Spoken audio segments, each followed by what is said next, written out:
Hello guys, मेरा नाम है सौरभ और वेलकम आप सभी का एलएम क्लासेस में।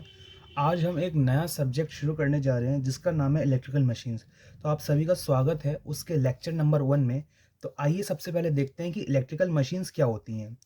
Any device which is capable of containing electromechanical energy conversion is called electrical machine. कोई भी ऐसी डिवाइस जो इलेक्ट्रोमैकेनिकल एनर्जी कन्वर्जन कर सकती है उसे हम कहते हैं इलेक्ट्रिकल मशीन। इसका मतलब क्या है कि कोई भी ऐसी डिवाइस जो इलेक्ट्रिकल एनर्जी को या तो मैकेनिकल एनर्जी में या मैकेनिकल एनर्जी को इलेक्ट्रिकल एनर्जी में कन्वर्ट कर सके, उस डिवाइस को हम एक इलेक्ट्रिकल मशीन कहते हैं। फिर नोट पॉइंट में लिखा हुआ है transformer is not a electrical machine, it is just a type of coupled circuit. जो ट्रांसफॉर्मर होता है वो एक इलेक्ट्रिकल मशीन नहीं होता, बल्कि ये जो होता है ये एक कपल सर्किट का टाइप है। अब इलेक्ट्रिकल मशीन्स की हिस्ट्री देखते हैं। तो आइए अब हिस्ट्री देखते हैं इलेक्ट्रिकल मशीन्स की। इन 1820 एससी ओरियस्टेड गिव इलेक्ट्रोमैग्नेटिज्म। 1820 में एक साइंटिस्ट है एससी ओरियस्टेड, उन्होंने एक थ्योरी दी जिसको उन्होंने इलेक्ट्रोमैग्नेटिज्म कहा। इलेक्ट्रोमैग्नेटिज्म में क्या कहा उन्होंने कि a current carrying wire produce a flux around it. उन्होंने कहा कि अगर कोई वायर है उससे अगर करंट फ्लो कर रही है, सपोज इस वायर से करंट आई फ्लो कर रही है, तो इसके अराउंड मतलब इसके चारों तरफ एक फ्लक्स जो है वो जनरेट हो जाएगा। इसके चारों तरफ एक फ्लक्स जनरेट हो जाएगा। और उन्होंने कहा needle of a compass is perpendicular to the current carrying wire.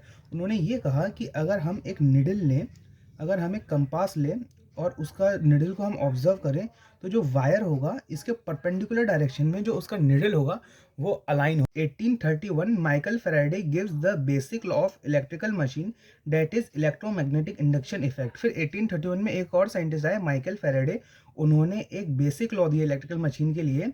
उस लॉ का नाम उन्होंने इलेक्ट्रोमैग्नेटिक इंडक्शन इफेक्ट कहा। उन्होंने अपने जो थ्योरी है उसको एक्सप्लेन करने के लिए एक सेटअप किया। उन्होंने एक कॉइल लिया जिसको उन्होंने गैल्वेनोमीटर से कनेक्ट कर दिया। इनिशियली स्टेज में इस गैल्वेनोमीटर में जीरो डिफ्लेक्शन दिखा रहा है, मतलब इसकी रीडिंग जीरो पे है। और उन्होंने एक मैग्नेट लिया जिसमें जो उसका मैग्नेटिक फ्लक्स है वो जो इनसाइड ऑफ द मैग्नेट, वो मैग्नेटिक फ्लक्स साउथ से नॉर्थ की तरफ जा रही है, और आउटसाइड ऑफ द मैग्नेट है वो मैग्नेटिक फ्लक्स नॉर्थ से साउथ की तरफ जा रही है। तो आइए अब हम देखते हैं इन्होंने जो एक्सपेरिमेंट किया उनके आधार पर इन्होंने लॉज दिए। तो एक एक करके उनके लॉज को देखते हैं। तो आइए अब देखते हैं फर्स्ट लॉ ऑफ फैराडे का पहला law. According to his experiment, Faraday gives conclusion that whenever there is a relative motion between conductor यानी कि coil और magnet यानी magnetic field, there will be a induced EMF around the coil, and if it is allowed to flow the current, then the current is called induced current।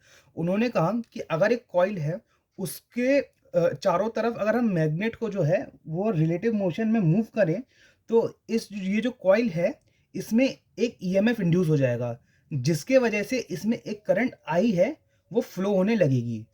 तो यही उनका पहला law था Faraday का कि अगर एक मैग्नेट जो है उसके और कॉइल के बीच में रिलेटिव मोशन हो, तो जो है वो कॉइल में एक ईएमएफ इंड्यूस हो जाएगा, जिसके वजह से करंट आई इंड्यूस हो जाएगी इस कॉइल के अंदर।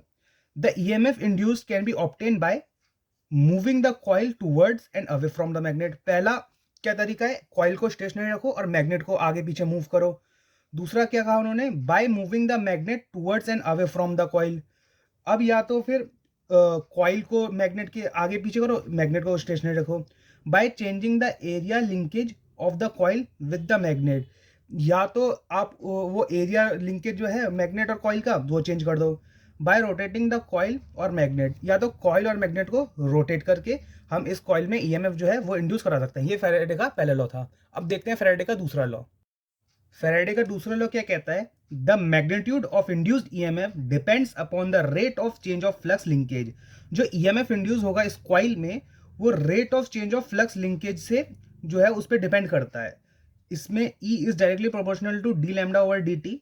लैम्डा जो है वो फ्लक्स लिंकेज है और लैम्डा की वैल्यू एन फाई है, मतलब कि एन क्या है, नंबर ऑफ टर्न्स, और फाई जो है फ्लक्स लिंक कर रहा है, मतलब कि एक जो कॉइल है उसमें कितने टर्न्स हैं और एक एक टर्न में जो है वो कितना फ्लक्स जा रहा है, उसी का ही मतलब लैम्डा हुआ, मतलब फ्लक्स लिंकेज। तो ये देखिए E is directly proportional to D lambda over D T. Lambda is flux linkage, lambda की वैल्यू एन फाई होती है। तो इस वाले वैल्यू में अगर हम लैम्डा की वैल्यू पुट कर दें तो E plus minus D lambda over D phi over D T आ जाएगा। जो ये प्लस माइनस का साइन है वो डिपेंड करता है लेंस लॉ के उसमें लेंस लॉ के ऊपर डिपेंड करता है ये प्लस माइनस का साइन, मतलब कि अपोजिट पोलैरिटी आ जाती है उसमें ईएमएफ में, ये लेंस लॉ कहता है। तो आइए अब हम आगे देखते हैं। ये उसके आगे लैम्डा की वैल्यू एन फाई लगा दी तो ई की value plus minus N D phi over D T हो गई, जो कि प्लस माइनस है, डिपेंड्स अपॉन लेंस लॉ करता है। तो अब आइए अब हम पढ़ते हैं बेसिक मैग्नेटिक क्वांटिटीज। कुछ बेसिक मैग्नेटिक क्वांटिटीज पढ़ते हैं हम। सबसे पहला आता है फ्लक्स। फ्लक्स क्या होता है?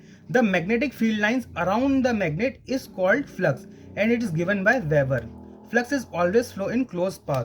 कोई भी मैग्नेट होता है, मैग्नेट के चारों तरफ एक इमेजनरी लाइन जो है वो इमेजिनरी लाइन होती है जो मैग्नेट को आपस में लिंक कराती है, नॉर्थ से साउथ, साउथ से north.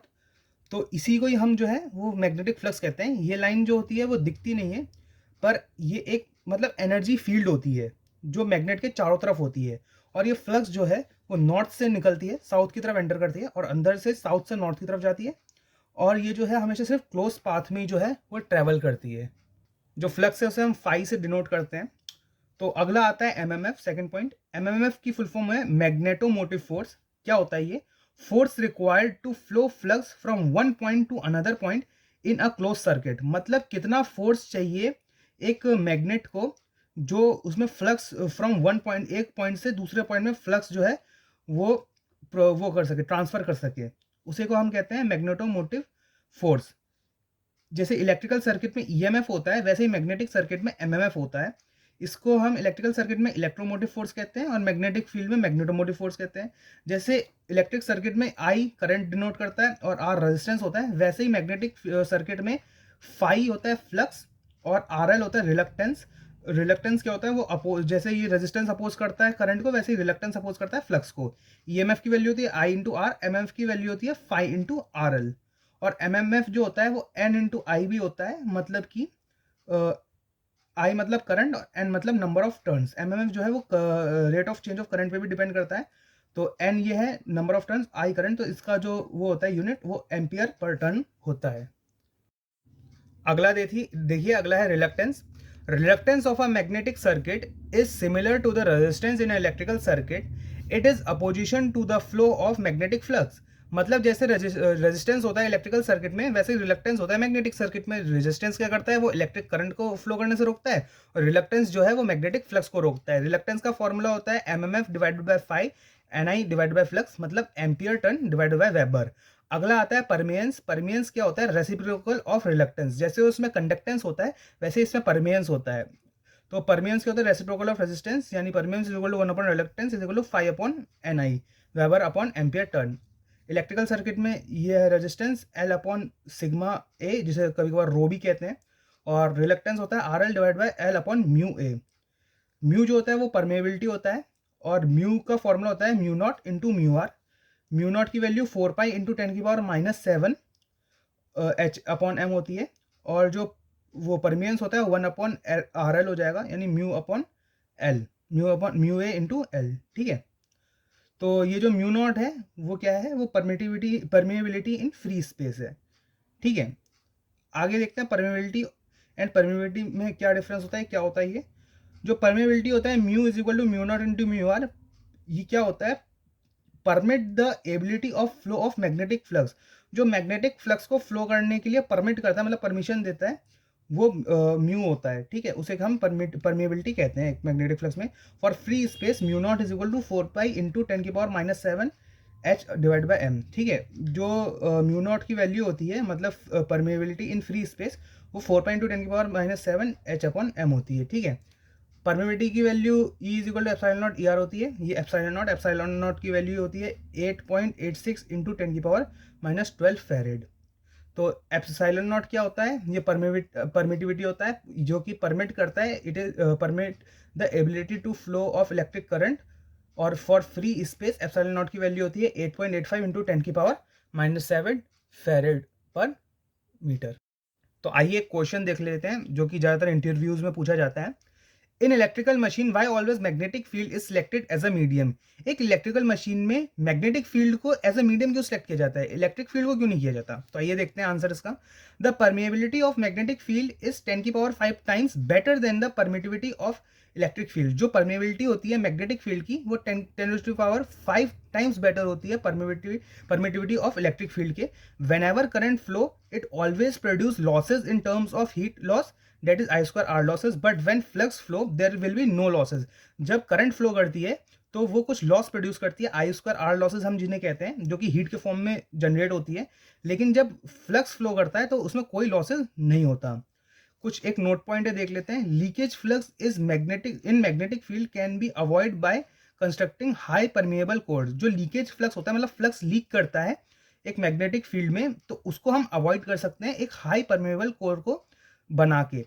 For leakage flux to be less highly permeable core is use. तो लीकेज फ्लक्स को लेस करने के लिए हाईली परमेबल कोर का यूज किया जाता है। Newton used first time the word flux as fluxion in differential calculus. Newton ने पहली बार जो फ्लक्स है उसका यूज किया था फ्लेक्शन वर्ड का, फ्लेक्शन का एक डिफरेंशियल कैलकुलस में। Thank you. आगे है हमारे पास magnetic field density. Magnetic field density को हम बी से रिप्रेजेंट करते हैं। B is equal to phi by A, यानी amount of flux link per unit area is called magnetic field density. इसका यूनिट होती है वेबर पर मीटर स्क्वायर, या फिर हम इसे टेस्ला से भी जो है उसकी यूनिट को रिप्रेजेंट करते हैं। तो आइए आगे देखते हैं।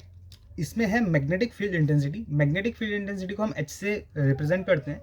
क्या होती है मैग्नेटिक फील्ड इंटेंसिटी? ये होती है MMF डिवाइडेड बाय लेंथ, यानी NI/L। हम कह सकते हैं जैसे कि एक वो है मैग्नेटिक मटेरियल, इसको हम अगर एक्सटर्नल मैग्नेटिक फील्ड में रखें तो एक मैग्नेट जो है वो कितने इंटेंसिटी का फील्ड प्रोड्यूस करती है। मतलब जैसे ये नॉर्थ है ये साउथ है, इन दोनों के बीच में एक मैग्नेटिक फील्ड होगा, तो वो फील्ड की इंटेंसिटी कितनी होगी, कितने दूर तक उसकी फील्ड जाएगी, तो उसी को ही हम मैग्नेटिक फील्ड इंटेंसिटी कहते हैं, जिसे हम लोग MMF डिवाइडेड बाय लेंथ से रिप्रेजेंट करते हैं। और इसको हम NI/L से रिप्रेजेंट करते हैं, क्योंकि MMF का फॉर्मूला होता है वो होता है NI, यानी number of turns into flow of current. तो इसका जो है वो यूनिट होती है ampere turn divided by metre. अब आइए एक डेरिवेशन करते हैं। आपको पता है अभी आपने देखा पीछे कि B जो होता है मैग्नेटिक फील्ड डेंसिटी, इसका फॉर्मूला होता है flux divided by area, flux पर यूनिट एरिया। और जो फ्लक्स होता है फाई, इसको हम लिख सकते हैं number of turns into current NI divided bye reluctance. ठीक है, अब क्या करेंगे हम, इस फाई की वैल्यू को यहाँ पुट कर देंगे, तो B की वैल्यू हमारे पास आ जाएगी NI/RL और ये एरिया A। ठीक है, अब देखिए RL का फॉर्मूला भी आपको पता है। RL का फॉर्मूला क्या होता है? Length upon area into permeability. ठीक है, अब ये RL का फॉर्मूला, जो RL का जो वैल्यू आया, इसको हम पुट कर देंगे यहाँ पे। तो हमारे पास जो B है मैग्नेटिक फील्ड डेंसिटी, इसका फॉर्मूला आ जाएगा NI divided by L upon mu A into A से ए काट देंगे, हमारे पास B की वैल्यू आ जाएगी NI divided by L into mu. और ये NIL जो है, इसे आप अच्छे से जानते हैं क्या है ये, अभी हमने देखा था H is equal to NI divide by L। तो यहाँ पे हम पुट कर देंगे इसकी वैल्यू, जो कि हो जाएगी H। यहाँ पे हम H पुट कर देंगे, तो B की वैल्यू आ जाएगी हमारे पास H इंटू म्यू।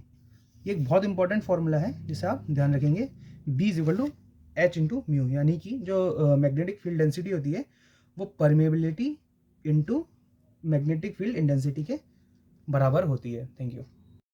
अब आगे देखिए, जैसे कि आपने देखा B क्या होता है, is equal to phi divide by A होता है, और H क्या होता है NI डिवाइडेड बाई L होता है। जो एरिया है वो तो कांस्टेंट है, तो हम लिख सकते हैं जो B है मैग्नेटिक फील्ड डेंसिटी, वो डायरेक्टली प्रोपोर्शनल है फाई फ्लक्स के, और ये जो मैग्नेटिक फील्ड इंटेंसिटी है वो डायरेक्टली प्रोपोर्शनल है I करंट की, क्योंकि जो नंबर ऑफ टर्न्स है उसकी लेंथ जो है वो तो जो है वो कांस्टेंट रहेगी। ठीक है, तो हम ये लिख सकते हैं। और इसमें क्या करेंगे, अब हम एक ग्राफ जो है वो प्लॉट करेंगे इसके बीच में, किसके बीच में? B के बीच में और H के बीच में। B is directly proportional to phi, और H जो है वो डायरेक्टली प्रोपोर्शनल है I के। तो ये ग्राफ कुछ ऐसा बनेगा।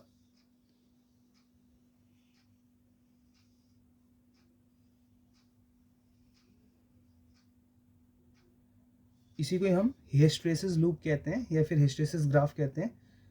यहाँ पे इस पॉइंट को हम सैचुरेशन पॉइंट कहते हैं।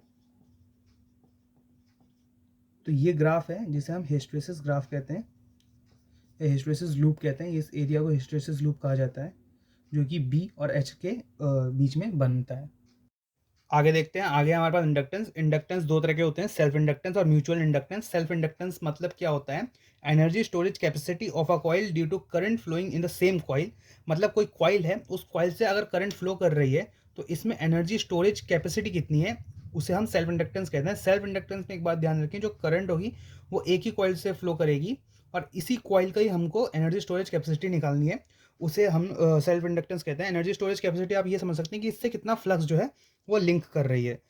इसको हम कैसे पता लगा सकते हैं? आपको पता है जो मैग्नेटिक फील्ड डेंसिटी बी होती है वो क्या होती है? फाई डिवाइड बाई ए। तो ए को इधर भेज देंगे तो फाई की वैल्यू आ जाएगी हमारे पास बी इंटू ए। और आपको पता है लैम्डा होता है मतलब flux linkage in a coil, वो क्या होता है? N phi. जो एन फाई है ये डायरेक्टली प्रोपोर्शनल होता है आई के, मतलब rate of flow of current के। जितना करंट फ्लो करेगी उतना फ्लक्स निकलेगा एन पर टन, एन मतलब नंबर ऑफ टन्स।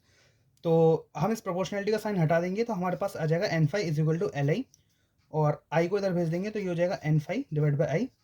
तो ये एल जो है वही होता है हमारे पास सेल्फ इंडक्टेंस, मतलब फ्लक्स कितना लिंक कर रही है पर यूनिट करंट से, उसे हम सेल्फ इंडक्टेंस कहते हैं। और आई है सेल्फ करंट, मतलब इसी कॉइल का करंट। तो यही होता है आपका सेल्फ इंडक्टेंस। नाउ अब देखिए, फैराडे लॉ के अकॉर्डिंग जो ईएमएफ इंड्यूस होता है एक कॉइल में due to relative motion of magnetic field, वो क्या होता है? E is equal to plus minus D lambda over D T. अब लैम्डा की वैल्यू हमें पता है क्या होती है? लैम्डा की वैल्यू होती है एन फाई। तो डी लैम्डा की वैल्यू क्या हो जाएगी? D N phi divide by D T. ठीक है, प्लस माइनस। अब क्या करेंगे हम? ऊपर नीचे जो है वो डी आई से मल्टीप्लाई और डिवाइड कर देंगे, मतलब plus minus D N phi D T, D I से मल्टीप्लाई कर देंगे और डी आई से डिवाइड कर देंगे। अब हमने इसकी वैल्यू क्या पढ़ी थी? L, self inductance. Self inductance क्या देखा था हमने? ये तो देखा था, D N phi divided by D T, sorry D I self inductance है। तो इसके जगह हम एल पुट कर देंगे तो ई की वैल्यू आ जाएगी हमारे पास plus minus L D I divide by D T. ये ई एम एफ की इक्वेशन है in terms of self inductance. Thank you. अब देखिए, हम सेल्फ इंडक्टेंस एल को हम म्यू के टर्म्स में कैसे रिप्रेजेंट कर सकते हैं? We know that L is equal to N phi divide by I, ये होता है। और फाई की वैल्यू क्या होती है? फाई होता है हमारे पास M M F divided by R L reluctance. Phi की वैल्यू पुट कर देंगे तो हमारे पास एल की वैल्यू आ जाएगी N multiply by M M F divided by R L reluctance. और एम एम एफ की वैल्यू क्या होती है? M M F is equal to होता है हमारे पास एन आई। और रिलक्टेंस की वैल्यू क्या होती है? रिलक्टेंस की वैल्यू होती है हमारे पास आर एल, सॉरी रिलक्टेंस की वैल्यू होती है हमारे पास L divided by mu A. तो इन दोनों की वैल्यू यहाँ पुट कर देंगे तो एन की वैल्यू हमारे पास एल की वैल्यू हमारे पास आ जाएगी N multiply by N I divided by L upon mu A.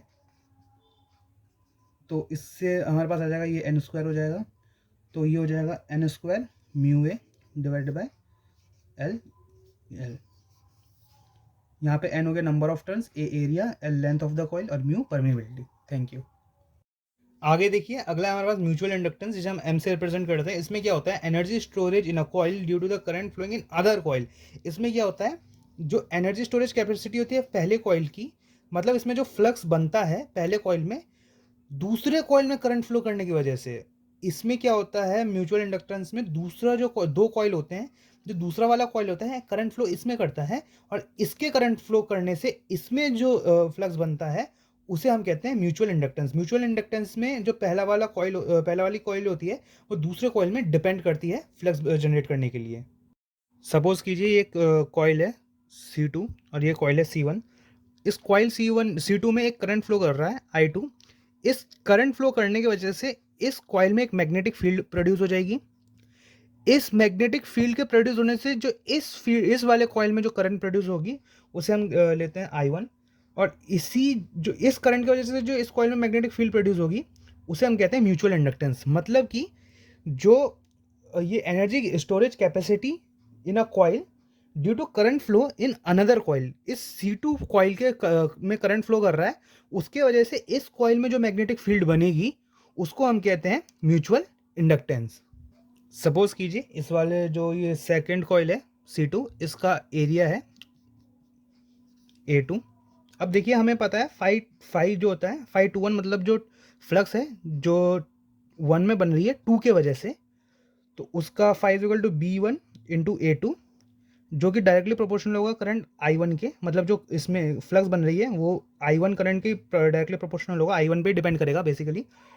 तो ये है, और उसके बाद लैम्डा टू, मतलब इस जो इसके वजह से जो फ्लक्स बन रही है इसमें कितना फ्लक्स लिंक कर रही है कॉइल C1 में, वो हो जाएगा N2B1A2, डायरेक्टली प्रोपोर्शनल होगा जो I1 के, N2 के number of turns in coil C2।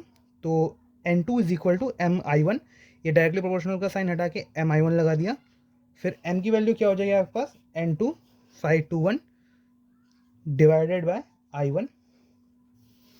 ये आ गई आपकी म्यूचुअल इंडक्टेंस का फॉर्मूला। ये जो करंट I है वो करंट है फ्रॉम अनदर कॉइल।